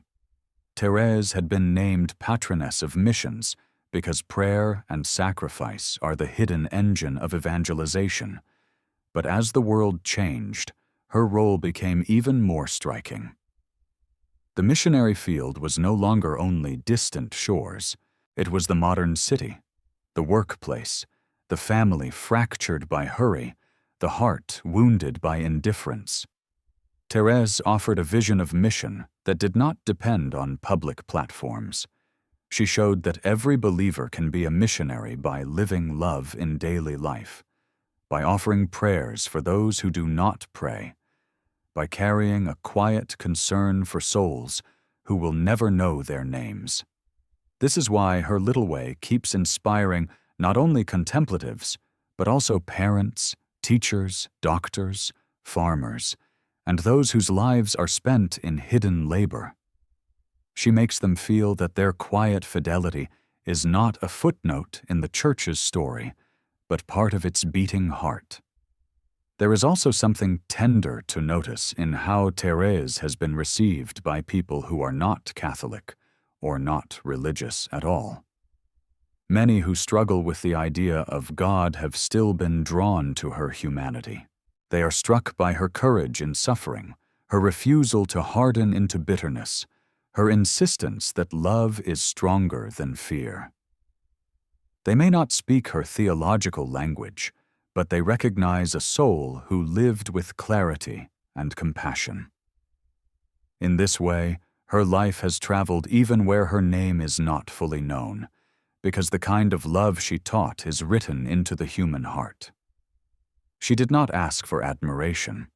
She asked for love, and love crosses borders quietly. Through all of this, the image of Thérèse remains small and gentle, a young nun with calm eyes, a crucifix in her hands, roses at her feet. Yet the more we stay with her story, the more we see that she wasn't fragile in the shallow sense. She was fragile like a flower that grows through stone. Her strength was the strength of surrender, the kind that looks weak to the world but is mighty in grace. She did not conquer by force. She conquered by yielding herself to God's mercy. She did not preach from pulpits. She preached by letting her daily life become a homily of love. And perhaps that is why the world keeps needing her. We live among loud promises of power, yet so many hearts still feel empty.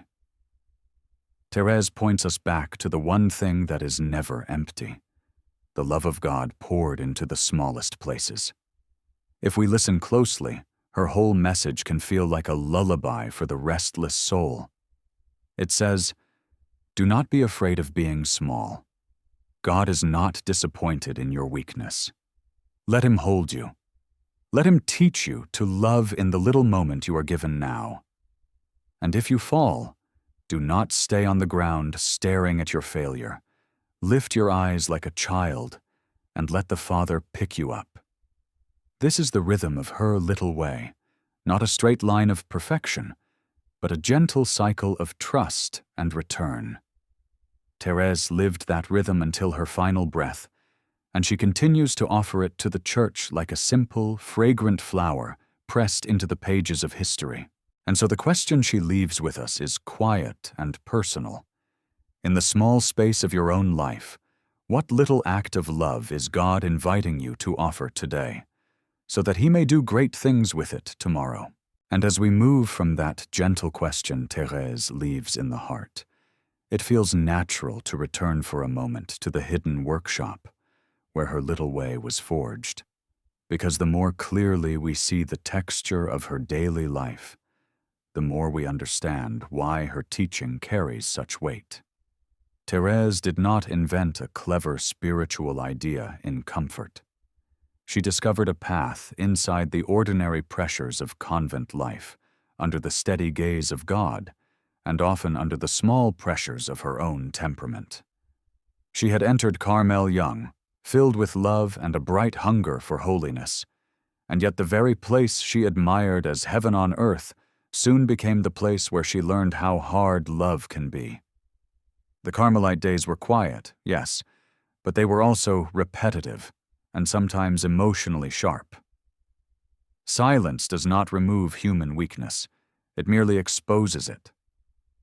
Thérèse lived among sisters who were not always tender, not always understanding, and not always fair. She was sometimes corrected in ways that felt harsh, sometimes misunderstood, sometimes treated as though her youth made her foolish. There were moments when her own sensitivity, which as a child had been so strong, rose again like a tide, and she felt the pull to withdraw or to defend herself. Yet this was precisely where her little way became real. She learned to let herself be small without becoming bitter, to accept correction without nursing resentment, to remain gentle without demanding that others be gentle first. It is easy to love when love returns us gratitude. It is harder to love when love costs something. Thérèse chose that harder love in the hidden corners of her days, and she did it so quietly that only God saw how many times she had to begin again. There is a particular scene the sisters later remembered, not because it was spectacular, but because it was so human. Thérèse had been assigned to sit near a sister whose habits irritated her, a sister who made a soft clicking sound during prayer, a sound that cut into Thérèse's concentration like a tiny blade. She could have moved away or found a reason to excuse herself. Instead, she stayed, and in her heart she decided to turn that annoyance into an offering. She prayed for the sister each time she heard the sound. She smiled at her afterward. She trained her heart, gently and repeatedly, to choose love over feeling. In another moment, she described with quiet honesty how she found herself drawn to certain sisters and instinctively repelled by others, and she decided that the ones she did not naturally like would become her special mission. She would greet them warmly. She would look for chances to serve them. She would speak well of them in her heart, because she believed love is proved not by ease, but by fidelity. These are small things. In the eyes of the world, they are nothing, but in the eyes of God, they are the daily stones from which a saint's path is built. Her little way, then, was not merely a sweet idea about being childlike. It was a daily apprenticeship in charity. She learned that a child is not simply innocent. A child is also vulnerable and dependent. To be spiritually childlike is to admit need without shame. It is to stop bargaining with God, stop trying to impress Him, and instead to receive love as a gift. Thérèse saw that pride is the great thief of peace. Pride makes us measure ourselves, compare ourselves, despair when we feel small, or become pleased when we feel strong. She wanted none of that. She wanted to stand before God as she truly was, weak yet loved, poor yet cherished, and to let that truth be enough. This is why she was so bold about mercy. She believed that God is not shocked by our weakness. He expects it. He comes for it. He desires to meet us there and to lift us. In her own life, whenever she saw herself fall short, she did not retreat into self-hatred. She returned to God with the simplicity of a child who has fallen in the road and reaches upward for a hand. She taught that this upward reach is itself a kind of prayer, perhaps the purest kind, because it is not decorated with illusion. It is need presenting itself honestly to love. This understanding gave her joy, even in a place where joy could be tested by monotony. She did not chase happiness as a feeling. She cultivated joy as trust. When she felt nothing in prayer, she still smiled at God and told Him she loved Him. When she felt tired or misunderstood, she still chose kind words. When she did not receive the spiritual consolations she had once hoped for, she decided that God was teaching her something deeper, that love must be able to stand without sweetness. In this way, her life became luminous without noise. She was not luminous because she was always cheerful in a natural way. She was luminous because she kept choosing light when shadow pressed close. And as her illness grew heavier, those choices became even more costly. Tuberculosis slowly stripped her of breath, of appetite, of the energy she had once quietly invested in convent duties.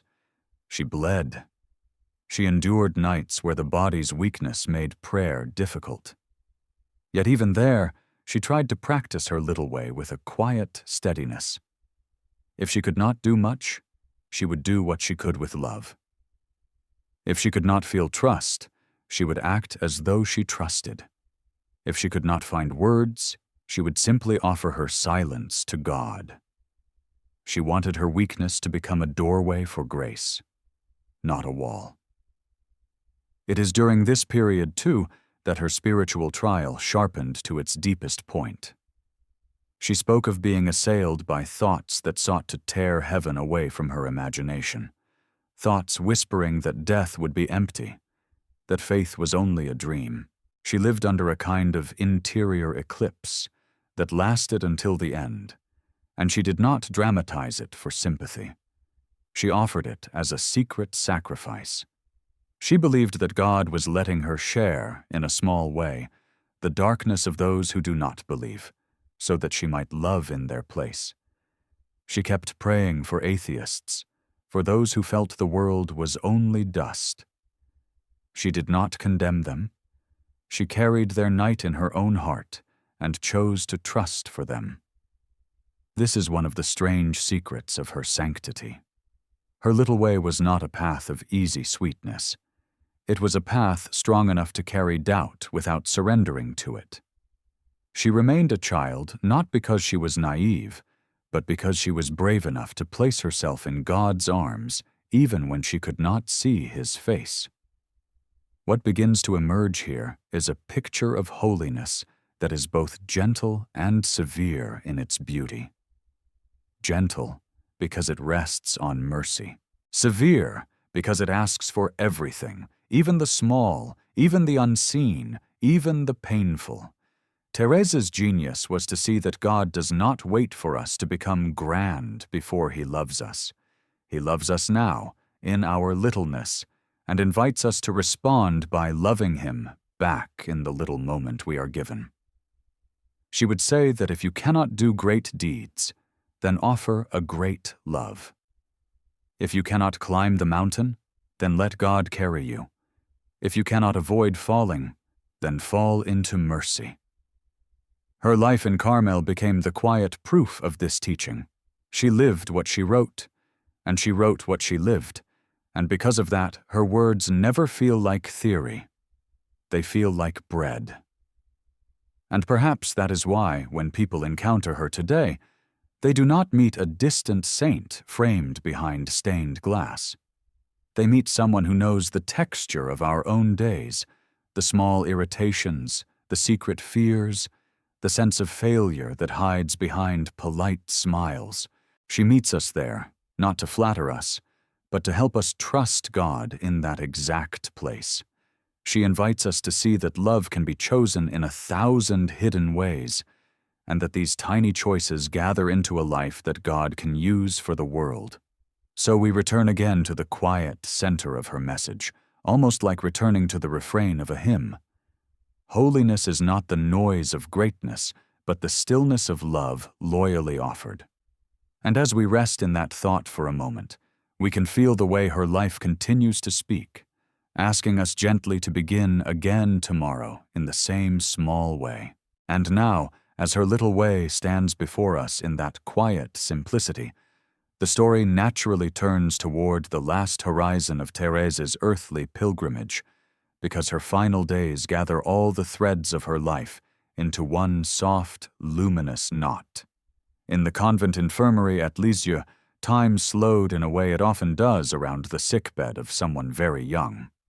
The sisters moved quietly. The candles were kept ready for prayer.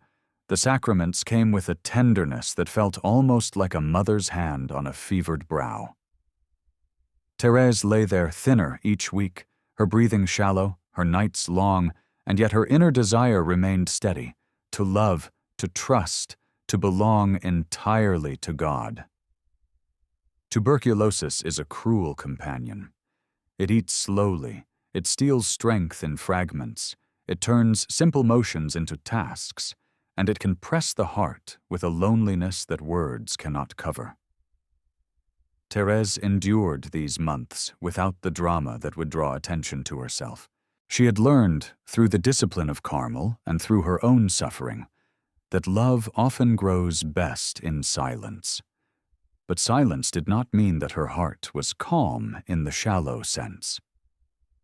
She was passing through an interior storm, and part of the strange secret of her holiness is that she walked into death carrying not only pain in her body, but a darkness in her soul that she did not pretend away. The sisters later described how she would sometimes cough blood, how her fever rose and fell, how the simplest breath seemed like climbing a hill. She was offered small comforts, but she often refused what might lessen her suffering, not because she loved pain for its own sake, but because she wanted to remain united with Christ as closely as possible. Yet even in this, she was not harsh with herself. She received help when obedience asked it. She accepted the care of the sisters with gratitude. The little way was never about proving something to God. It was about letting God love her through everything, even through weakness. Her humility took a different shape now. Before, it had meant sweeping floors without complaint, smiling when misunderstood, doing unnoticed tasks with love. Now it meant accepting that she could no longer do anything grand or even small in the old way. Her offering had become almost entirely passive. She could only lie still, accept her helplessness, and let her suffering itself become prayer. For a soul who had once dreamed of heroic sanctity, this was a final lesson in the kind of holiness she had discovered. God does not need our strength. He desires our trust. In these months, she spoke more plainly than ever about her darkness. She admitted that she was tempted by the thought that heaven might not exist, that death might open into nothing. These were not passing doubts, but a thick fog that pressed against her mind. She called it a trial against faith, and she endured it not by reasoning her way out, but by choosing love in the fog. She kept saying yes to God without feelings. She held on to the gospel not because it felt sweet, but because she believed God's love was truer than her sensations. There is something profoundly human in this. Many people think saints die with their hearts full of light.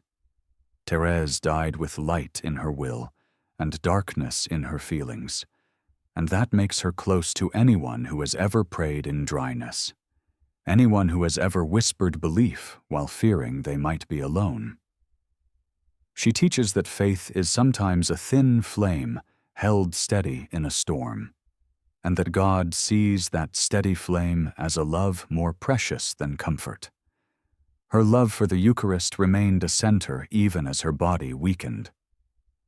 When she could receive communion, it was as if her whole face softened into quiet joy. She did not speak as though she were grasping Christ. She spoke as one being held by him. The Eucharist had always been, for her, the tender proof that God stoops down to littleness. If Christ could hide himself under the form of bread, then Thérèse could hide her life in love. If Christ could become small to feed his people, then Thérèse could become small to love him. The logic of her spirituality was always Eucharistic in this way, built on the humility of God. The sisters also noticed how she clung warmly to Mary. She did not turn Mary into an ornament of devotion. She related to her as to a mother who understands pain. In the shadow of death, Thérèse let herself be a child again, trusting that Mary would carry her into the arms of Jesus as she had once carried him into the world. As September of 1897 deepened, Thérèse's strength fell away almost entirely. She was too weak to lift her head at times. She suffered sharp pains in her chest, and her breath became a struggle. Yet witnesses said she remained kind, grateful, and attentive to others even when it cost her. If a sister entered the room, Thérèse tried to greet her with warmth. If someone asked a question, she answered gently. Her love did not narrow into self-pity. It widened outward. She had long believed that her vocation was love, that in the heart of the Church she would be love, and now, even in dying, she was still choosing that vocation. She offered her pain for priests, for missionaries, for sinners far away, for anyone who felt lost. It is one of the quiet mysteries of the communion of saints that a suffering heart in a small French convent can become a river of grace for people on the other side of the earth. Thérèse believed this wholeheartedly. She was not pretending at generosity. She was living it. On the evening of September 30th, her breathing grew very faint. The sisters gathered gently near her bed. The atmosphere was not panicked, but reverent, the way a chapel feels when night prayers are sung slowly. Thérèse opened her eyes and looked towards the crucifix. There was no grand speech. There was only the last offering of her life. With the simplest tenderness, she said, "My God, I love you." These words were not a sudden inspiration in the moment. They were the summary of her whole existence. Her childhood longing, her years of dryness, her little deeds of love, her illness, her darkness, all had converged into that single sentence. Then the small flower of her earthly life closed gently, and she stepped into eternity. What followed, as we have seen, was not a fade into obscurity, but a strange blooming. Yet to understand that blooming rightly, we have to pause beside her bed once more, and notice what her death reveals. Thérèse did not die as someone who had escaped human weakness. She died inside it, trusting God anyway. She did not die as someone who had proven herself worthy. She died as someone who had let mercy be her worth. She did not die clinging to achievements. She died clinging to love. In this way, her death is not simply the end of a saint's biography. It is a final teaching of her little way. She shows that holiness is not about how bright our feelings are at the end, but about whether we keep offering love when feelings are dim. She shows that God is not waiting for us to be strong. He is waiting for us to be surrendered. And so, as the room at Lisieux grows quiet in our imagination, we feel the return of her gentle promise, almost like a breeze moving through the leaves. She would not stop loving, she would not stop helping, she would remain close to those who are small, those who suffer, those who fear they are too ordinary for God's attention. Her whole life was a whispered yes, and even death could not silence it. It only carried it farther. And now, with Thérèse's last breath behind us, the story doesn't fall into silence, but opens into a wider, softer space, as though the convent door has quietly swung outward to the whole world, letting her hidden love move where it always longed to go. It is fitting that her final part should not be crowded with new events, because Thérèse herself believed that what matters most is not the noise of what happens, but the love with which it is received and offered. After her death, the Sisters of Lisieux returned to their ordinary rhythm, to prayer at dawn and work in quiet corridors. Yet they did so with a new awareness that one of their own had walked straight into eternity, carrying a fire that would never be contained by stone walls. Letters continued to arrive, first by the handful and then by the flood, describing roses found in unexpected places, healing that followed a prayer, hope that returned suddenly after years of heaviness. Some of these stories were extraordinary, and some were almost painfully simple. A person who had stopped praying found themselves praying again. A family conflict that had seemed frozen softened. A heart numbed by grief felt, for the first time in months, a breath of peace. Thérèse had promised that she would let fall a shower of roses, and whether those roses were given as visible signs or as quiet graces only the soul could recognize, people sensed a kindness near them, a companion of light who had once lived in a small cell and now seemed to walk beside them in the streets of their own lives. The Church, careful and slow in her judgments, watched this devotion deepen across decades. But perhaps the most striking proof of Thérèse's influence was not only the miracles attributed to her, but the way her little way took root in ordinary hearts, in parishes, in homes, in hospitals, in prisons, in the long solitude of old age, and in the restless energy of youth. Her message spread because it met people where they were. It did not ask them to become heroes overnight. It asked them to trust God today. It did not demand that they climb some visible ladder of achievement. It invited them to be little, to be honest about weakness, and to offer even that weakness to the mercy of God. This is why her spirituality has traveled so far. It is not trapped in one culture or one moment of history. It belongs to the human condition itself, because every human heart knows what it is to feel small, to feel tired, to feel unworthy, and to wonder if love can still find them there. As the 20th century unfolded, the world became louder.